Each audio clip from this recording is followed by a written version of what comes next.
Salespeople know how to live at the edge of the diving board and find it comfortable where they can operate. Most people can't. People are buying feelings, they're buying emotions. Joseph Gulesserian is the brand creator of Brands Fifth Avenue Inc. and the author and creator of the practical M.B.A. on economics and the upcoming The Guerrilla Guide for Entrepreneurs. With a lifetime of frontline experience in the CPG industry, he specializes in inflation hedging strategies, brand architecture, and global market expansion, helping leaders build resilient, high-impact brands in uncertain times. I take a picture of your section and I put it into my ChatGPT. Can you please tell me the number of SKUs, the price, the shelf facings, and can you put in a spreadsheet?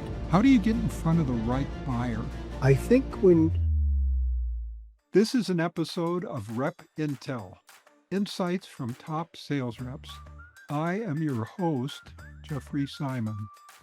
Our focus, how to unleash your success as an independent sales rep. I am very excited to have as my guest on the show today, Joe Gulesserian. Joe is the managing director of Brands Fifth Avenue, a RepHunter member principal. Brands Fifth Avenue creates and brings to market health and beauty brands. We will be sharing Joe's experience successfully using the independent sales rep channel. Welcome to the show, Joe. Thanks for having me on, Jeffrey. It's a pleasure to join with our guests and be able to share and create something of value to our viewers. It's just something that you never know where it can go to help people and help their companies and move forward as we try to improve our positioning and branding and so on. So, Joe, as a kind of a starting question, what makes Brands Fifth Avenue a successful company? What we work at is bringing out brands that have a combination indelibly of image, price, and exacting standards. We save the consumer money on the shelf. We go where national brands are cost prohibitive to a large demographic. And we don't only save the money, we increase their sense of self. So in other words, we give them a societal belongingness at probably 40% off. Okay. Yeah, So you get the benefit and you get the price. yeah. For that, yeah. Because people are buying how it makes you feel, right? People are buying feelings. They're buying emotions, right? Right, They're right. buying, it may it be fancy cars, may it be fancy watches, may it be even a shirt. That's what we're buying. We're selling that pump, for a Right. reasonable price. It's a tricky area. It's a very, very, very tricky area because sometimes if you try and sell something for a price and it decreases someone's sense of self, that's a very deep, deep area of consumer psychology. Yeah, it's interesting. It reminds me of the old Revlon story. Hey, you're just selling, these chemicals in a tube. And they said, we're Yes, not selling chemicals, we're selling hope. And it 100%. completely changes the equation.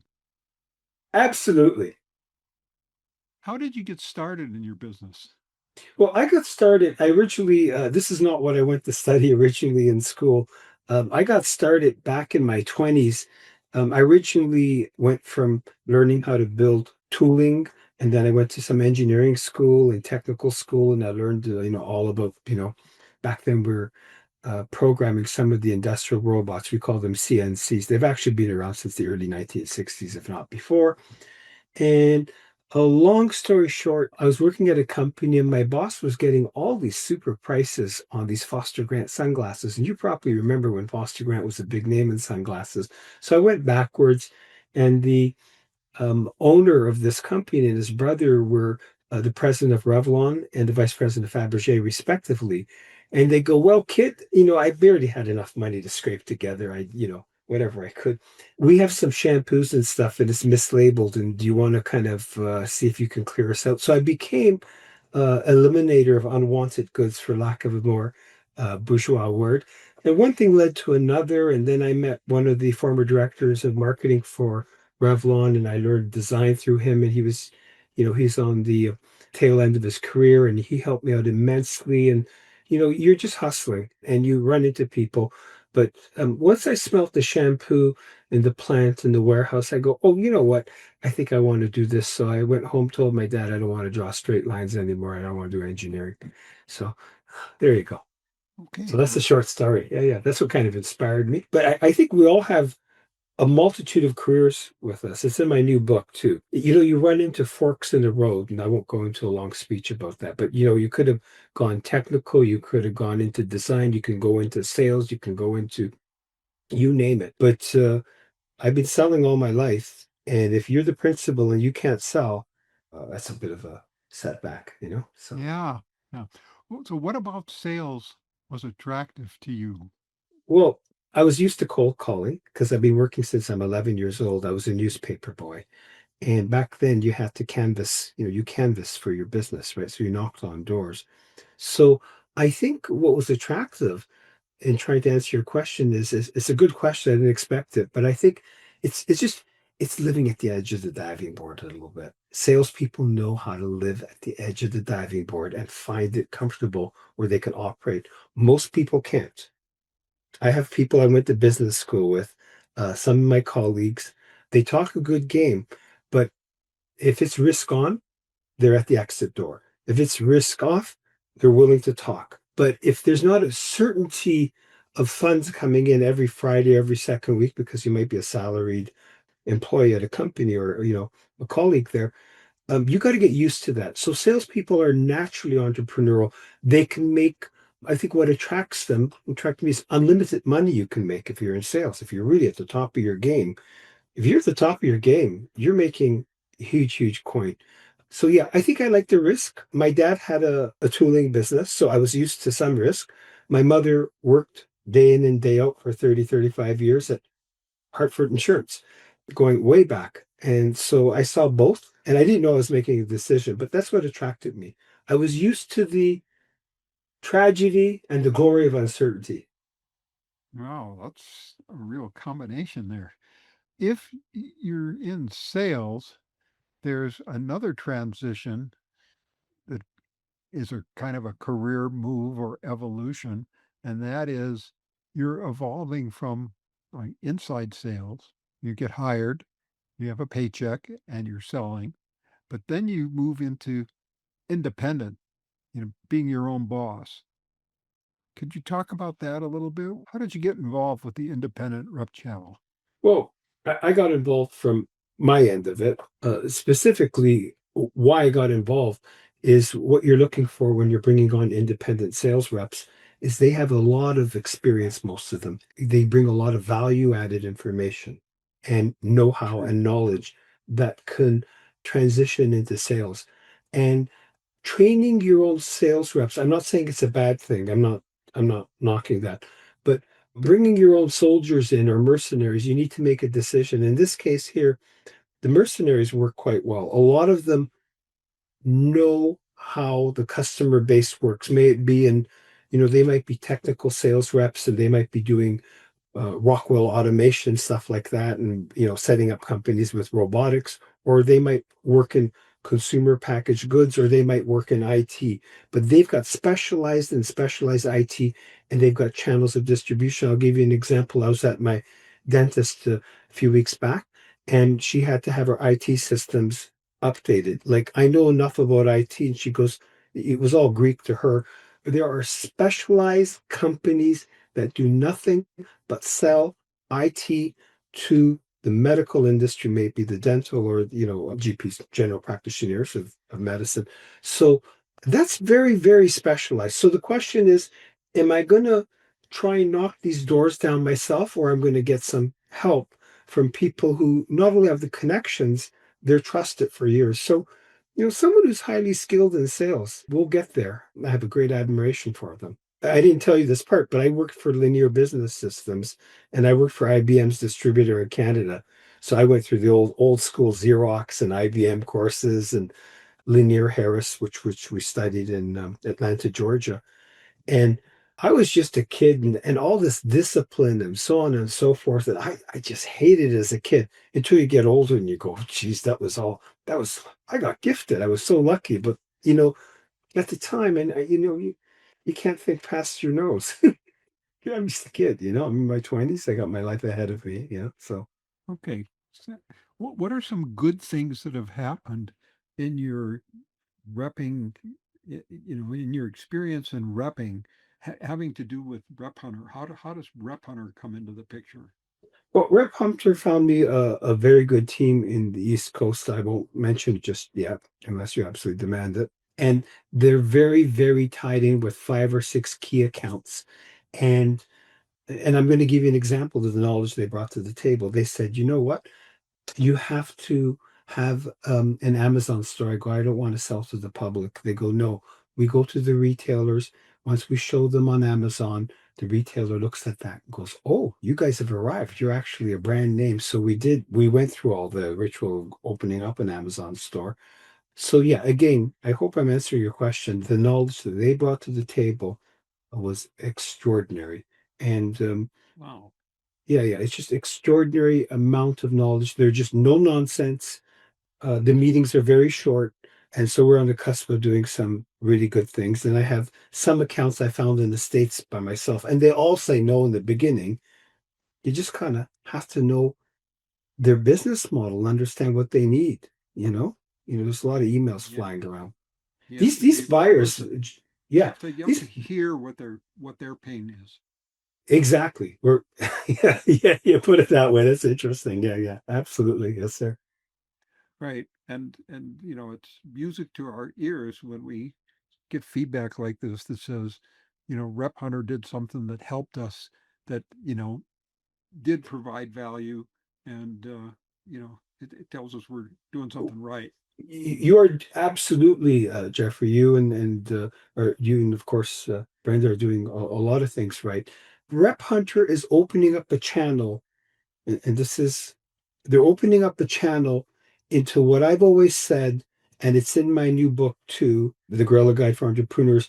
The most difficult position to hire for is sales. I'm not knocking down engineers. I'm not talking knocking down IT people, but in sales, you know, you are properly paid. You're a psychologist. You understand people. You know the art of persuasion. You know the science of it and you know the art of it. It's like, you have a feel where the ball is going, where the puck is going. You have that feel. And hiring a highly skilled salesperson who's very disciplined, to me, I mean, I understand this is up to debate. The hardest, most difficult people to find. And I thought, and I know that through RepHunter, which I use, it's become a lot easier, because I've gone through a lot of stuff. And, I've sold overseas too, in Latin America, I've gone to the GCC countries. We used to even sell in Vietnam way back then. And yeah, so yeah, it's again, it opens up a plethora of skilled people that you can connect with through RepHunter. Wow. Yeah, it's like I said, music to our ears, that we are fulfilling a niche, or filling a niche and fulfilling a purpose. So that's really good stuff to hear. I was just wondering if there was some, a particular. You said earlier I might force you to say, the details of the story, but that's really up to you. I don't want to compel anything, but if there was some kind of a story that you had at the top of your mind that gives insight that can help the viewer to get a better picture of, more of a, maybe a more mature or seasoned view of how to work with the channel. Well, I think if you're going to go and attract reps, if you're going to attract reps, Jeffrey, I think you have to have a really good story, and you need to put together a story of why you belong and what it could do for them and how they see it. And I think it goes back to maybe being reps, or you might be on, I'm on the principal side of the equation right now on reps. They need to trust you, and you got to make yourself, just in life, in business, you got to make yourself likable. Likeable. Um, yeah. I might have written some books, but the one I think the most valuable one that I ever read, one of the most, was is it Dale Carnegie's How to Influence, Make Friends and Influence People? Mhm. And but you've got to make yourself likable, and that really helps. You know, they've got to like you, and they like you. You got to have a good, intellectually credible story to attract really good reps. Like it's got to be like not just jazz. It's got to be like meat and potatoes. You need a great story.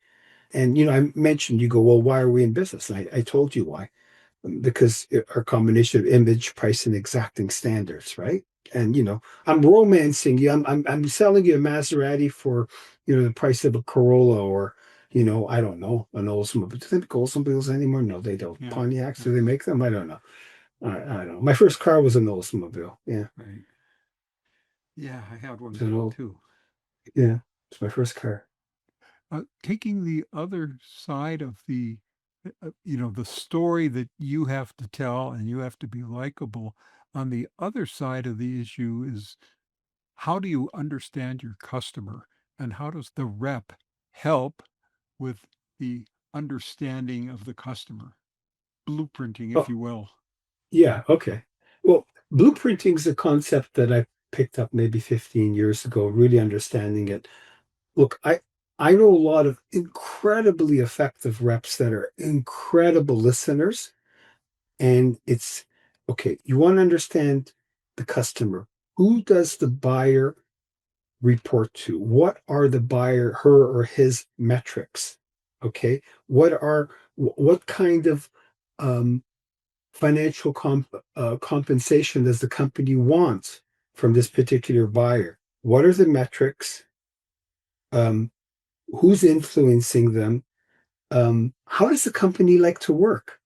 And can you walk into that company as a presentation and do at least three-quarters of the buyer's job, where they go, oh, geez, I've got someone who finally understands me, right? They're hearing, you see, a lot of people just hear them, but they're not listening. And when I go to a customer, I spill it out. I go, this is how much profit you can make, and here's why you can make it. Here's why numbers are realistic, because we've done studies in other accounts, and these are our lowest turnovers, these are our highest turnovers on our sales volumes. And you can't just walk in there and go, oh, it's sold so well at ABC stores. It's going to blow out the door, Jeffrey. Everything's going to do fantastic. Oh, and those industrial robots I sold you. Oh, they're better than Mitsubishi's. Oh, yes, they're better. You need to um, kind of really, and it's a good question. When you're blueprinting customers, you've gone from a transactional experience with a customer to a trusted advisor. Okay. And I think Yeah. just understand That's their business, yeah. study it. It's really it's not just listening. It's listening with an understanding, with an open mind, an open heart, and that type of thing. Why is getting the star performers of the sales star performers the toughest task? You mentioned it was tough, but why is it tough? It's tough because it's very hard. I'll give you an example. It's very tough because even when you're going within sales reps, a lot of them use words, but they don't know how to persuade. And when you're at the top of the game, someone who's very persuasive, you know, and to be persuasive, you have to understand the customer's business. And if that means using AI and studying the customer, studying their competition, studying the Achilles heel of their competition, and saying, if you buy this product, I know their weak spot, you're going to hit them hard, right? I've gone to customers and I present a brand and I go, when you put this in your stores, Walmart will not know how to react to this. They will not have a competitive counter strategy. They'll just have meetings. And it's not a knock at Walmart. Yeah. I hope I'm still Right, in their right. good books. I used to call on them years back and out of the country too. Yeah, so yeah, that's how I see it. It's a star performer. You're asking me, well, how do you get a star performer in the football game, in a Super Bowl game? How do you get in hockey and basketball, so on? You're looking for star performers, and they're very good at persuasion, and they're not manipulated. Persuasion is being very humble and understanding what you're selling, where it aligns with your customer. That's persuasion. It's not like just magic words. I have, to me, if you said who was, when I was a kid, who was the most persuasive, and I use the word master salesperson, who was incredibly persuasive, and they called him the last emperor of Detroit when he passed away, was Lee Iacocca. Incredible salesman. I mean, he's an engineer, but geez, this guy could, I mean, I wanted to buy everything he had, but too bad Frank Sinatra, I think, bought the Imperial. Didn't do too well, but doesn't matter. He sold it. You mentioned AI, and so what is the impact of AI on your sales team and the competitive advantage? Okay. So I don't want to talk just in consumer packaged goods. Let's say that I'm selling AMD chips and my competition is Intel. You can turn around and start asking AI. I'm trying to sell my AMD chips to a certain hardware company or even an AI company. I go, can you give me the Achilles heel of Intel? What are their weak spots? Give them to me one by one. Now, you can't just blindly believe everything AI tells you. It's only going to get better, not worse.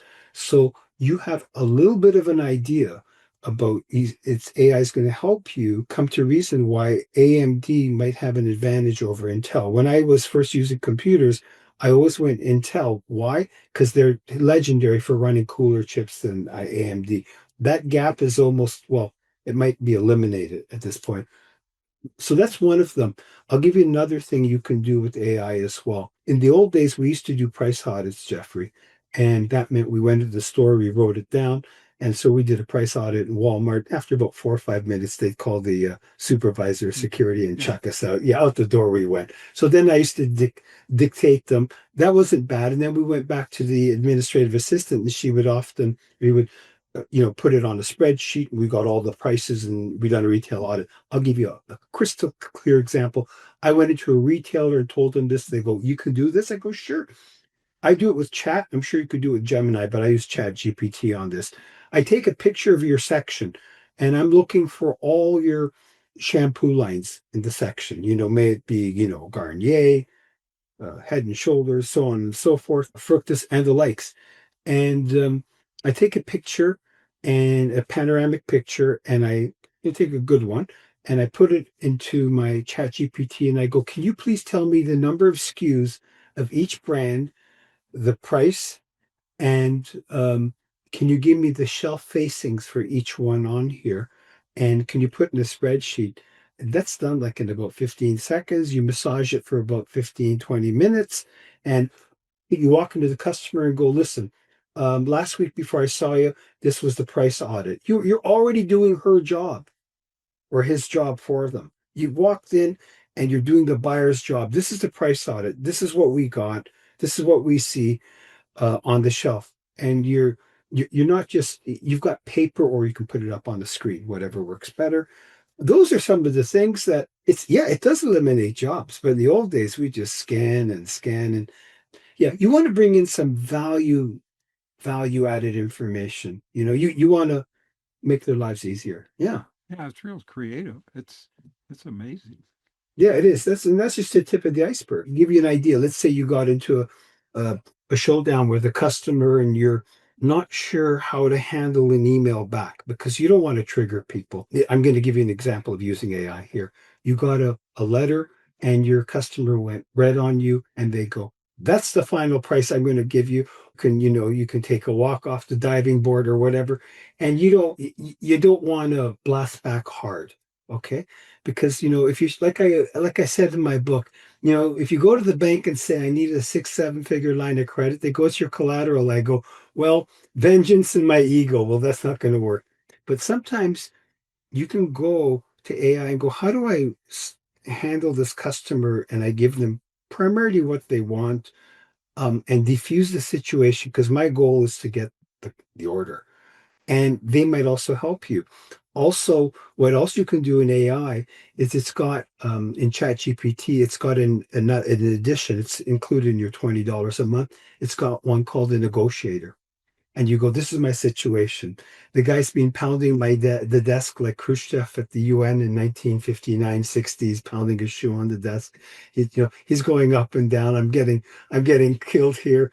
And now I'm not saying you should take all their recommendations. Then you can kind of look at it more. It's a game. That's all it is. It's just like humans. We're interacting. We're playing in the sandbox. And sometimes, we'll kind of entertain it. I had one customer who was really hammering me hard. I won't say the city, but in that city, there's a well-known hot dog stand. It's very, very well known in the city.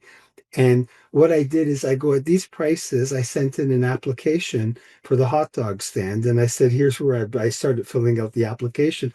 I go, "I'm going to have to be flipping hot dogs and burgers to subsidize these prices, but I'll see what I can do." Right? They chuckled them up. We all have some humor. I mean, people get tough, but you can't. You're not tough like that when you go home to your family. You gotta be reasonable. It's just. But yeah, I told anything. I tell them, I might have to work at a car wash to make up for this. We'll supplement it. We'll make this work. Right? Doesn't matter. But go on. Yeah, Yeah. there you go. Yeah. Yeah, I just kind of clean it up like that. But the negotiator is one of the things you use in AI in ChatGPT, and it's in one of the add-ons that you can just add on. It's no problem. Do a search, boom, it's in there. I wrote a chapter on negotiation, and then at the end of it, I go, "Oh, you can actually do this online." And it's not the same as human psychology, but it's quite good. It tallies things up. Yeah, Very interesting. Very interesting. yeah. Yeah, I use ChatGPT, but for totally different things. I use it for that. It's technical stuff usually. How do you get in front of the right buyer? You get in front of the right buyer when you have the right service or product. That's how you get in front of them. That's just a very macro way of looking at it. But today, you're emailing them first to see if you can talk them into seeing them either through a Zoom call or, a face-to-face appointment. I think when you get in front of the right buyer, you have to, within your company and your sales team, have phenomenal short subject lines. Short subject lines.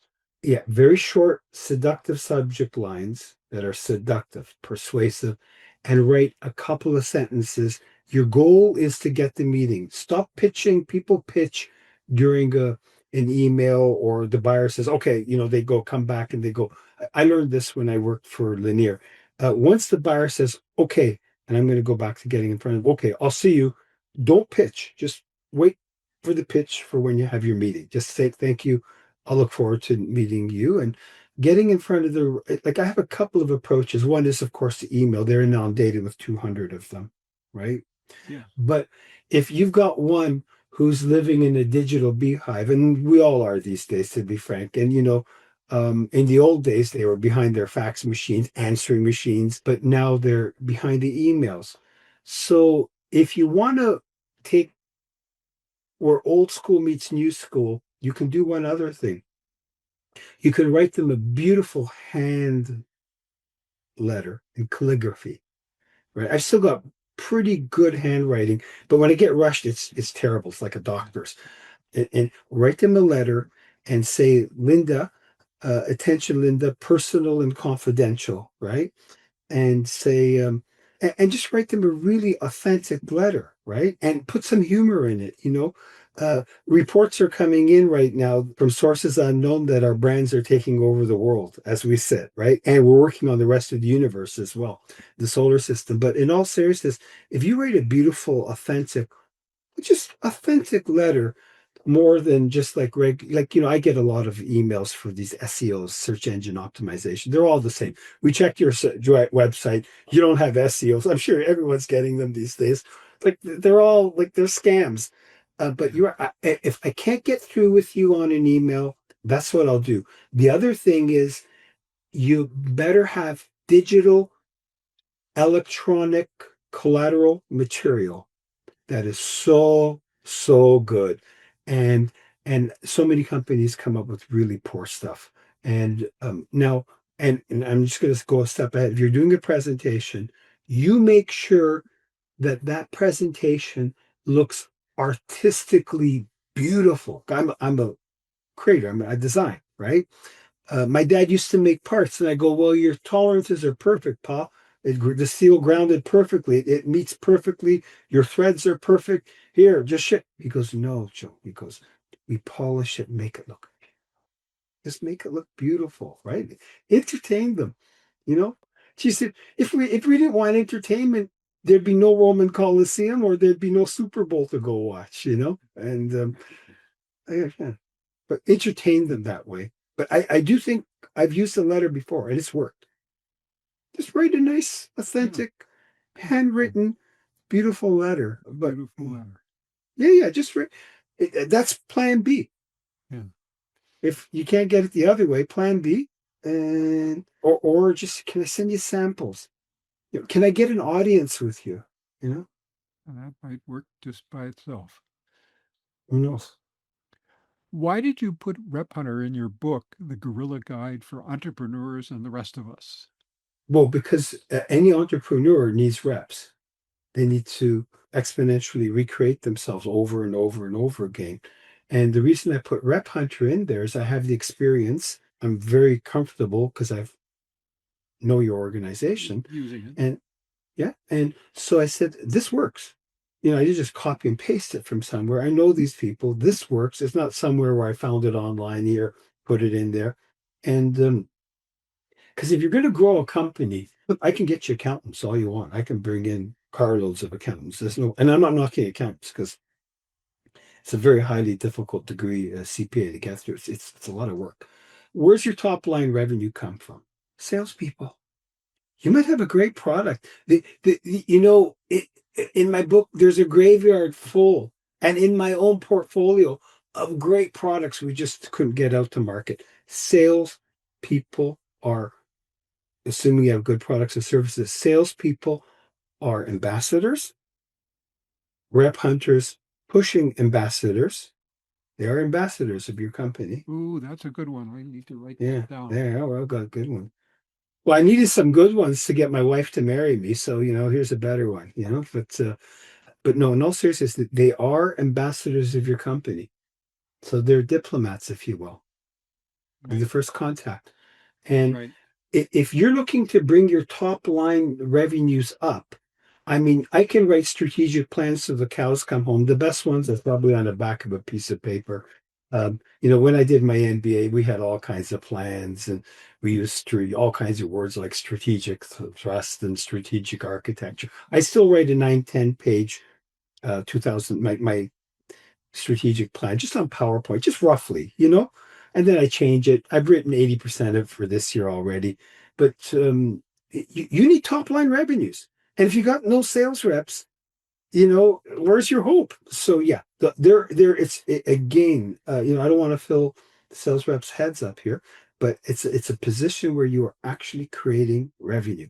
And every entrepreneur love somebody who knocks on the door on, if you're a principal and they can create revenue. I told someone else this. I go, if you can sell a fair bit and you're performing well, you can talk back to your boss a little bit. You can talk back to your principal. I go, they go, how can they be like that with you? Well, the guy brought me in $4 million a year of sales. So what? you Right. know, yeah. So I mean it in Covers a a. multitude of other issues. Yeah, exactly. Yeah, they're bringing me in sales. So what do I care, right?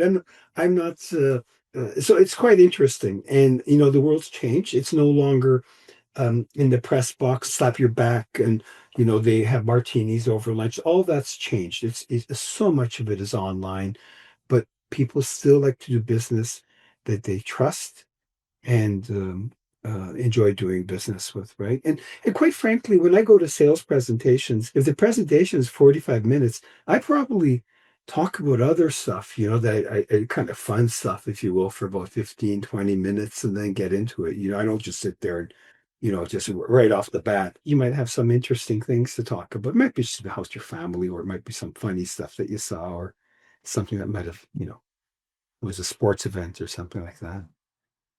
Great.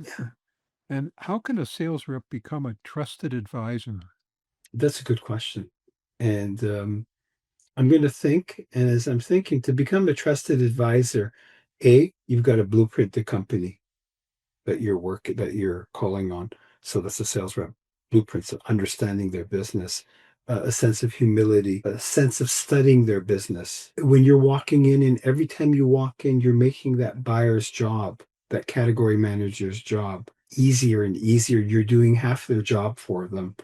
And there you're walking in and you're bringing value added information, right? And when you bring in value added information that they're just not picking up, because day in and day out, when you're on the other side of the desk and you're a buyer, you are just getting you got to report to your boss, you got to report to this department, you've got an underling who's trying to take some of the pressure off your desk. And if you're walking in, it's value added information. Making their job easier. You're taking pressure off them. You're showing them different spheres of optically looking at something, of looking at a problem or a challenge, if you will, maybe in technology. I can save you X amount of dollars on your next software package. I can save you on your next software design. Whatever it is, are you making their lives easy or you're just knocking on the door? You've prepared your 5, 6 talking points and you're repeating and repeating it. No, no, but this worked down the street. No, but this is a different customer. So I still think when you bring in that value added information, it's really, really helpful. You make your job easier. And I'll give you an example. Now, I'll give you a simple example. I remember when my dad was around and a rep would come in and they would be selling steel, certain cold roll steel. They had what they call, because I studied some metallurgy in my other life, and it's a long story. My life's a long story. Um, and they then sell stress relief steel. And they go, well, I know you're having trouble on your machines where your steel is, this is the old days, where your steel is fluctuating. And what the stress release does, it shows you from 5 feet from one side to the other, you won't get one foul of fluctuation on your OD in diameter. So now you got someone that, wow, this guy's pretty knowledgeable. He knows a lot about metals, or you can extrapolate that into IT systems, into, chips and CPUs, so on and so forth, and your motherboards and so on. When you come in with that kind of information, it doesn't always have to be technical. It could just be competitive. Yeah, buyers want to listen to you. You're making their job, you're doing their job for them, and you're taking their job away from them. You're making it easy. And you can use AI to grab so much competitive information on competition, and it's only going to get better and better. Because one thing I learned when I worked for Lanier Harris, Jeffrey, is we were selling dictation systems. This is going when I was selling to lawyers and accountants and professionals and business people. And we were taught for weeks and weeks the competition inside out, outside in. I knew more about the competition than our own products. So I went in, I knew their strengths, I knew their Achilles heels. So I still, for reps, I write down the competition and I write down where we've got our areas where we think we can excel in, right? Yeah. Then they're walking in knowledgeable, they're walking in strong, right? Um, well, why is this car is better than that car? Just take my word. That's not good enough. You got to really break it down. And of course, when you're dealing with the competition, you don't use any slanderous type of things. You don't say anything derogatory. Keep it on the highbrow, if you will. Fascinating talk here, going over all these points. It was probably a deeper dive into more areas than we originally conceived for this kind of a session. But I think you've got some really valuable insights and some alternate ways of looking at things that round out the picture in a way that really can add value and benefit to our viewers. So, Oh, I'm glad. yeah, And I hope so. Joe, I would like to I thank you hope. for being willing to take your time and share with us today and have this session. And just a wonderful thing to keep this open mind and open heart toward all these concepts. And so I think it's a great thing. And I certainly hope that it gets out to the members so that they can benefit from the insight and the wisdom that you bring to bear. Oh, thank you, sir. And I wish you and the reps and your organization, Brenda, this year good prosperity and health, and we'll kind of take life from there. And I want to thank you very much for having me on your show. I really enjoyed myself. It's been a great Yeah, chat, and yeah. fun. Okay, sir. Great. Thank you. You have a good rest of your day. You too. Bye for now. Bye now.